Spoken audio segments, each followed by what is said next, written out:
What does Joel love? Wawa. In cups, bathtubs, and the warm wet tongues and the cool fur of Das. And maybe the sweet mois of daily affection. And bye-byes. And blown kisses. And more. Oh, always more. The moment that dragon cancer broke me was in the room with the cards. Going into the game, everyone knows it's about childhood cancer, and it's not like that's a happy subject, but you also expect it to be a small, intimate story. It is, after all, the real-life tale of Joel Green's battle with cancer from a very young age as told by his parents. But what a room full of cards did was take Joel's story and explode it out beyond an autobiographical account, which is what this certainly is, and make it a game about all cancer, every cancer. It wasn't just this one faceless boy I was seeing struggle. Every one of those many, many cards had a similar story behind it. A survivor's tale, a remembrance of grandparents, a tribute to sibling strength, a spouse taken too soon. It was like a Lovecraftian horror in knowing moment. Suddenly all that pain and all that suffering I had seen and prepared myself for was multiplied 1,000 times over, and the sheer incomprehensible scope of cancer's terror became overwhelming. But as profound as that moment is, and as deep as cancer's roots go in this game, it's arguably not about cancer. Cancer is the inciting incident, and definitely the antagonist of the game, but it's not really what the game spends its time focusing on. Instead, well, the Greens have made no secret about their belief, and that dragon cancer is arguably more about God than it is about tumors. The real journey here is spiritual, not medical. If you're feeling crass, you could say that the game largely presents Joel's cancer as a test of his parents' faith, but that invokes a bunch of cliches that don't really happen here.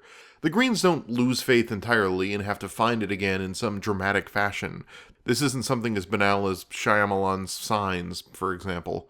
Instead, the game focuses on how the Greens use their faith to overcome this impossible challenge of fighting cancer. Hope is for something someone else has to do for us. And when doctors can't, invisible Jesus must.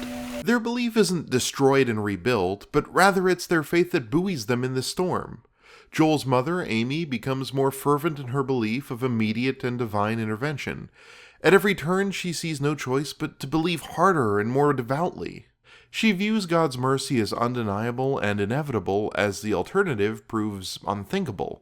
I won't let myself hold anything back this time.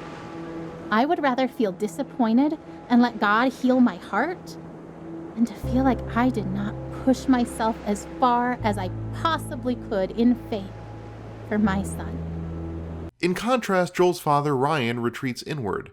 If the game has any arc, it's his. Where Amy's faith is made more resolute by Joel's illness, Ryan takes a while to process it.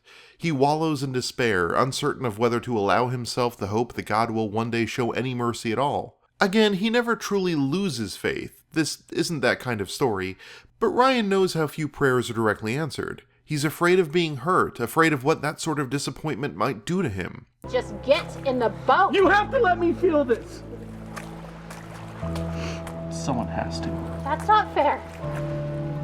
I love him as much as you do. I just really believe we're going to be okay.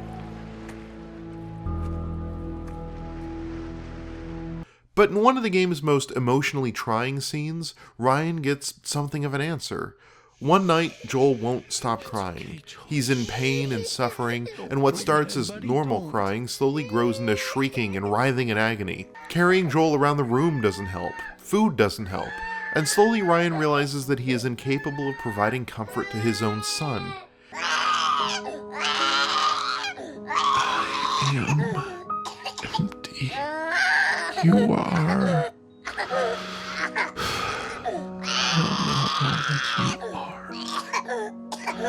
You are there. I want you here. I want you to call my son. Not. And you've brought us this far. He's still here, not dead, not there, with you. want to be with me. Please.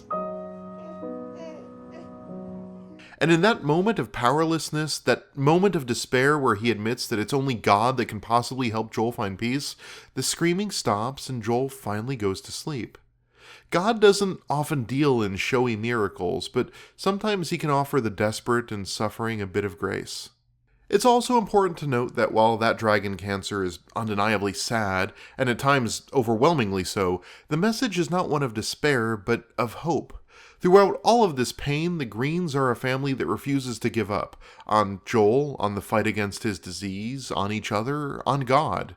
It's their resilience in the face of the whole ordeal that manages to give the game its core light. And even as the game closes and you hear the sadness in their voices, there's still hope that somewhere Joel is happy, that someday they'll see him again. And that 1-2 punch of open-hearted honesty and unyielding optimism are not only what help the Greens endure Joel's cancer, they're what make the game more than an exercise in wallowing in pity. In order to tell the Greens' journey, the game makes some interesting systemic choices. Despite being in first person, where the mouse controls the camera, the game is structured like a point-and-click game. That is, there's no freedom of movement, but rather nodes you can click on to traverse the environment. As someone who's played a lot of games, this can feel really awful and disempowering. But this is done for two obvious reasons, and I think ultimately it's for the betterment of the game overall. The first is that it allows that dragon cancer to take full advantage of the player's field of view, since they'll only ever be at fixed points in space. So, for example, turning your head to go from night to day is possible where it wouldn't be in a game that allowed freedom of movement. The same goes for, say, spawning assets behind you to change the scenes dynamically, instead of artificially designing levels to play like tubes or putting invisible walls up everywhere. The game abandons the artifice of free movement altogether. After all, it's not really a game about traversing a space, but a game about exploring these events emotionally. The fixed movement allows scenes that fade in and out of one another to produce an experience that is something of a blur, and you get a real sense of how all of these hospital visits and overnight stays and recovery rooms start to blend together. The game, especially its more realistic scenes, comes across as a fading memory or maybe a nightmare, and that resonates with the idea that this is a retrospective on dealing with childhood cancer as a parent. The other benefit of limiting input to mouse movement and clicks is that it renders a game about important and broad-ranging topics far more accessible. Traditional gamers take the ability to traverse a 3D space for granted. Most of us have been doing so for years. But it can be rather alienating to those who aren't used to it. By limiting inputs to mouse clicks instead of asking players to master WSAD control schemes and 3D spatial processing, that dragon cancer gives itself the opportunity to be playable by far more people. And that seems to be a core value the game holds. It feels like it wants to be played by elderly Sunday school teachers for their classes and parents of cancer victims as an empathetic ear, as much as it wants to be played by traditional Steam sale rating first-person shooter playing audiences. This is decidedly a game that is eager for you to get your mom to play it. And that's not a bad thing. Its themes are universal, even if it's hard to get people to play that cancer game. That said, there are bits that maybe don't work, but they tend not to work for tone reasons. The game jumps in and out of metaphorical language and jumps back and forth with character perspectives, and not always successfully or without feeling jarring. Super grounded, super literal reenactments of the rituals of chemotherapy, or sitting in a waiting room waiting for test results, or the realities of just getting your doctor's attention, are cut against metaphorical oceans and abstract dream spaces. The most egregious of these is early on, when Amy races with Joel around the cancer ward. Its purpose in the game is pretty clear. The race timer conveys just how much time Joel spent in hospitals, but the laughter and racing try to underscore the fact that happy memories were being made. That his life wasn't just sobbing and chemotherapy, but that a childhood was had, a happy childhood, even if it took place in the confines of hospital rooms. But it's so off the wall and so full of cutesy imagery and optimism, and it goes for such a blatant gut punch at the end sequence that reveals all the drugs and procedures during that time that it almost borders on self-parody. Similarly, there's a bit that apes side-scrolling action games. And again, the scene does some important legwork. It gives the other green children the opportunity to react to their brother's illness, and it ties in Ryan's game development job as a sort of in-text explanation for why this whole thing is a game rather than a movie or a book. But it's the only place where keyboard controls are required, making it one of the more alienating segments to people new to games, and it's also the only part of the game where you can really fail and be forced to retry bits, which just feels oddly out of place in a game like this. That said, in the face of what the game accomplishes emotionally, it's hard to get too hung up on a few tone quibbles. It's interesting to follow the Beginner's Guide, a game critical of the ideas of authors being able to inject themselves directly into their work, with That Dragon Cancer. It's hard to deny the intimacy, the specificity of this game. It is at once a memorial to Joel Green, a slightly abstracted cancer journal, a tribute to cancer survivors and their families, and a game about belief all at once. And it is those things explicitly because the developers poured so much of themselves into it. Their lived experiences, their worldview, their love, their faith, and their loss. If anything, it makes the Beginner's Guide seem cynical in retrospect.